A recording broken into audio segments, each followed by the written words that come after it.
Hello, degenerates. Welcome to the vacuum. Happy Halloween! And what could be scarier than a new series threatening to change everything I know and make me have to rewrite the whole wiki page once again?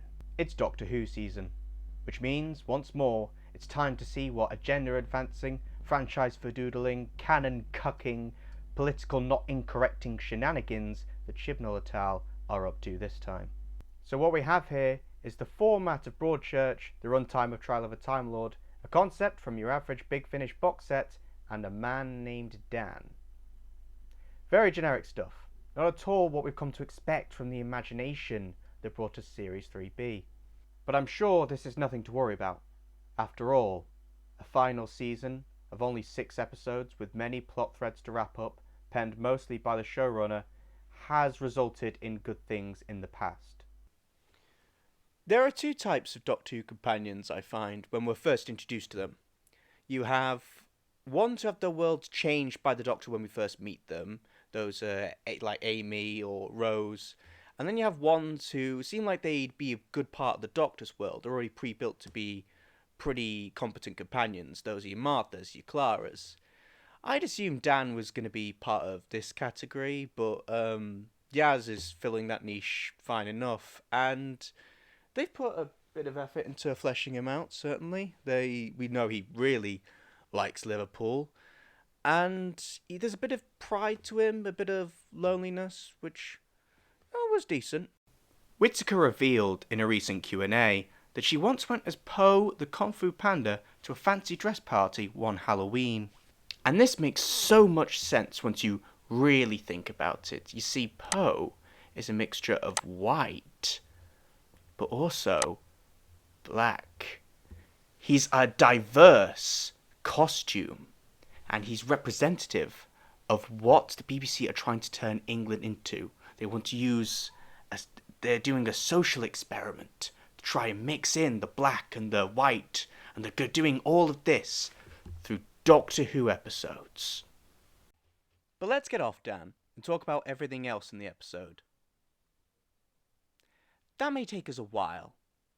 I think it's fair to say that even for a setup episode, this had way too many balls in the air. I kept forgetting about stuff halfway through. There was the guy who's been in prison since the dawn of time. There's Dan and the dog, which I liked.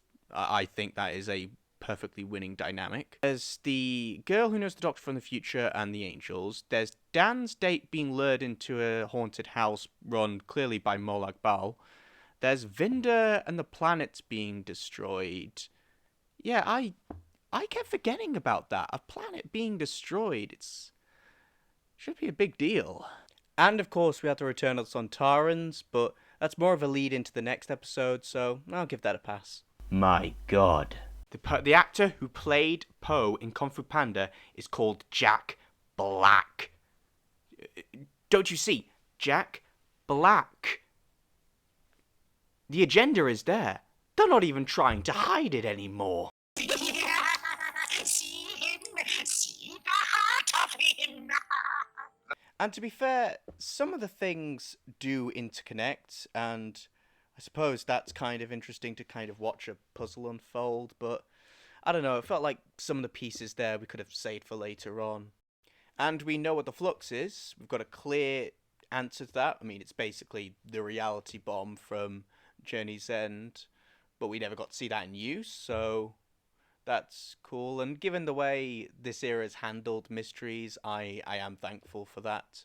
It's a little slow in places, and some scoring for some of the comedy scenes I felt was a bit off.